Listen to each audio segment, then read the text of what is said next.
Hello guys, it's Andrew Johnson again. Just wanted to touch base with you all. I'll give you a little bit of a pro tip today. I've got another project that I'm handling today, which is a little bit of a wall touch up. I'm doing some painting, and here's what it kind of looks like. I'll turn the camera around a little bit so you can take a look at what it looks like. And got my, everything set up and taped off, and I had a little patch up here in the wall that I need to do. And like I say, what I've got is a pro tip for you today. I'd like to show you what a friend of mine, his name is Alex Gimber. Yeah, he's a professional painter, been one for about 30 years.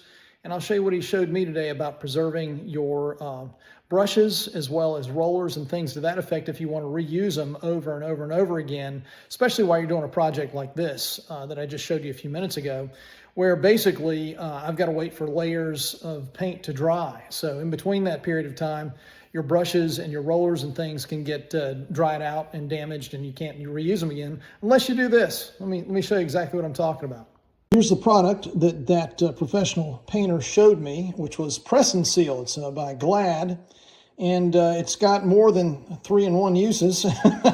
It's got about 101 uses, but one of the greatest things is this friend of mine, Alex, showed me that if you seal up your brushes and your rollers with this product, that it will keep them literally, keep the paint wet inside of this Press and Seal for literally weeks. I mean, I've actually used the same rollers and brushes over and over and over for the same type of paint weeks on end just by wrapping them up with this Press and Seal. Let me show you how it's done. It's really quite simple. You just take, here's my roller that I just used on the wall out there, which is kind of nice. And all you do is just take this product, pull out enough to cover the roller, which is probably about, I usually pull out maybe 10 inches or so of this. Just rip it off,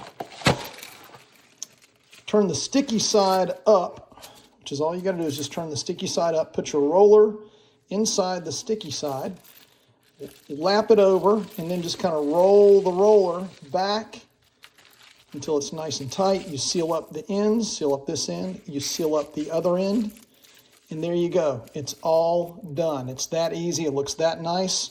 You can touch it, again, no paint, no nothing. It's just seals it up from end to end, and it's a really great way to keep everything nice and moist for your next use.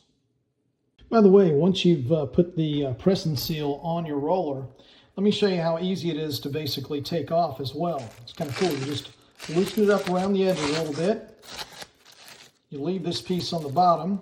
Leave this little piece on the bottom here. And then all you got to do is loosen up the top. As soon as you get a little gap up here at the top and going, all you do at the bottom is you just basically just slip it right off. I mean, it's literally that easy, that effective. And there you go. You got your roller that's wet and ready to go for the next round of painting. I mean, it's really a fantastic thing that he showed me.